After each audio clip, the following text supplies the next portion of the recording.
Ang chismosa naming kapitbahay. Part 2. Hindi ka naniniwala, tumama ka sa lighthouse. Lumaki yung tiyan mo doon, pati yung uso mo. Sa kalamon. Tapos yan pa yung gaganti mo. Mag-trigger ka sa pamilyang matubang. Ang kapal mo sa totoo lang. Okay, hi guys, welcome back po sa aking YouTube channel. Nag-love shoutout sa inyong lahat. Kumusta? Kamusta po kayo? Sana nasa mabuti kayong kalagayan sa ang sulok ng mundo. Kayo po. So isang ahas, no? Ahas sa lighthouse, no? Dati po siyang unicap. Bumaliktad. Matapos nagkaroon ng maraming views. Nagkapera sa revenue dahil sa tulong ni Kuya Val. Biglang bumaliktad. Panay pasaring sa pamilyang matubang. Panay paninira. At hindi lang yan, nakakupit pa ng pera para sa pabahay ni Tatay Pedro. Iba, walang iba kundi si Nguso. Ano? Sagutin mo raw ito, sabi ni Kuya Val. Sabi niya, saan napunta yung 20,000 para sa pabahay na yun. Okay? So, may pera daw na binigay sa iyo 30K para sa lote sa pabahay mo. Tapos ang binigay mo lang kay Kuya ay 10K lang. Aba, ang galing mong budol nito pala. Grabe, sobra sa kalahati ang kinupit. 20K. No? 10K lang ang napunta kay Kuya Val. Tapos si Kuya Val na nagpatuloy. Si Kuya Val na nagpapagawa ng bahay na yun. Pabahay mo yun. Tapos inasa mo kay Kuya Val. Yung pera kinupit mo pa. Ganyan ka, kakapal ang mukha. Ano po? Bago ka pumunta sa lighthouse, ang payat-payat mo. Halos yung mata mo, lumuwag na sa halos lumuwag na nga yung mata mo eh. Sobrang payat mo eh. Tapos, nang tumagal, tumaba ka sa lighthouse, napapanood ka namin ang lakas ng lumamon doon. No? Sabihin ko na lahat, no? Sumbatan na kita dahil makapal ka rin, no? Okay. Ang lakas mo pang lumamon, nagpapataba ka sa lighthouse, mukha kang matugan. Tapos, nangungupit pa ito. No? Nakautok pa ng mga sponsors. What is vlogger ni Kuya Val? Siyempre, magtitiwala talaga ang sponsor sa kanya. Di ba? Eh, ang nangyari nito, yung pera na para doon sa pabahay na dapat ibigay kay Kuya Val, kinupit. Hindi niya binigay kay Kuya Val. Apa nakakahiya yun? Nakakahiya. Ginawa mo. No? Buti na lang, hindi ako ganon. Buti na lang may isa wala akong sponsors. Itong singuso na ito, ang kapal, akala niya, hindi mabubunyag yung kalukuhan niya. Ngayon, sagutin mo raw si Kuya, nasaan yung 20K? Ang 20K nasaan? Isang na binigyan mo lang kay Kuya yun pang dagdag. Doon sa pabahay mo. Pabahay mo yun eh. Inasa mo kay Kuya Val lahat eh. Di ba? Grabe na. Siguro hindi lang 20K ang nakupit niya. More pa. Mas malaki-laki pa siguro. Siguro marami na itong nakupit sa mga sponsors niya. Na? Tapos, hindi nakarating doon sa mga taong nais tulungan ng mga sponsors. Lahat yun, kinupit niya. Binibili ako sa tao ito, ano. Alam ko naman na nagkaroon talaga ito ng malaking revenue dahil din kay Kuya Val. Siyempre dumikit siya kay Kuya Val. Natural, marami din ang manood. Kasi noong kasagsagan pa, nung nasa lighthouse pa yan, ang dami po nilang viewers nung nasa farm sila. Ang daming viewers na. Ibig sabihin, malaki doon ang revenue. No? Nang dahil din kay Kuya Val yan.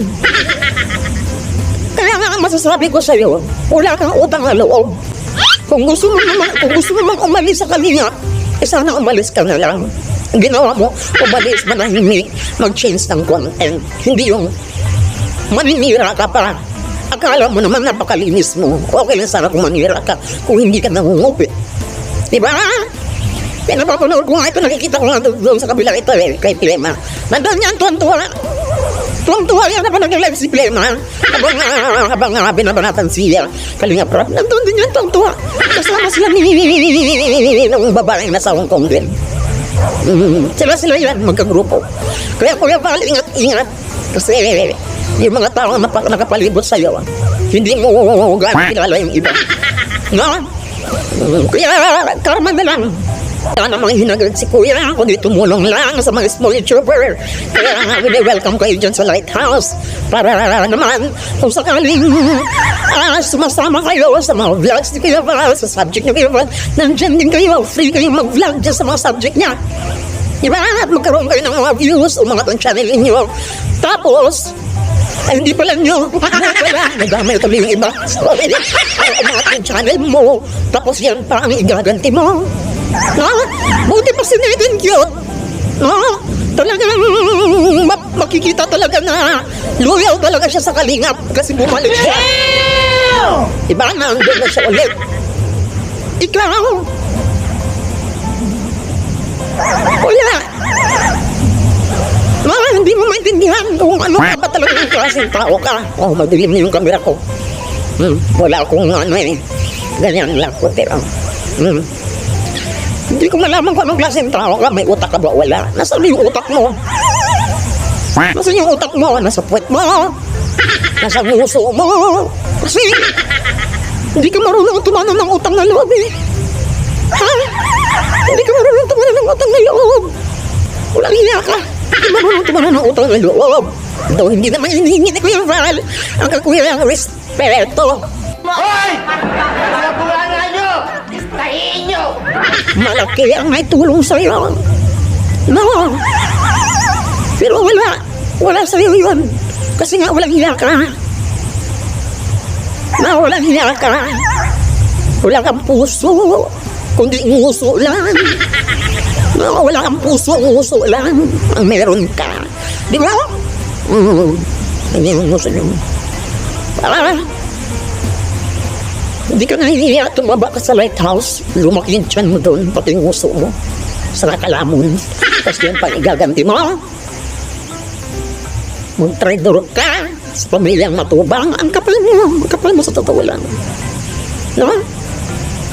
Di pa ba ni Tatay Pedro? Inako lahat ni Kuya Val yun kasi yung pera kinupit mo. Gago! Di ba? Ang kapal. Kasing kapal ng uso mo talaga. Wala kang utang na loob. Inulit ko, wala kang utang na loob. Di ba? Di ba? Kaya hanggang dito na lang, Kuya Val, ingat-ingat po no, sa mga taong nakapalibot sa iyo. Hindi mo kilala yung iba dyan. Maliban na lang sa mga basta wala akong pinatatamaan rito. Base kasi nasa nakikita ko na experience mo. Kailangan mo talaga mag-ingat. Sa bagay si Kuya Val, wala akong talagang pakialam to.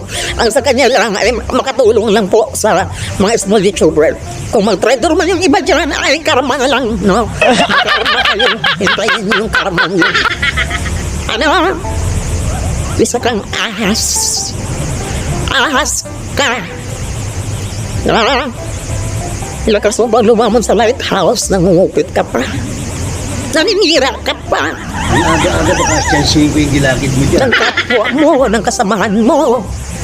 Kala ko hindi ko napanood yung live mo dati. Sinuraan mo yung pamilyang matubang. Ini-ignore ka nga lang namin. Ngayon lang kami nagsalita. Dahil ayun nga, galit na si Kuya sa live kahapon. Hinanap ka niya, yung 20K daw paki-explain. Ano? So, bye na po, and salamat.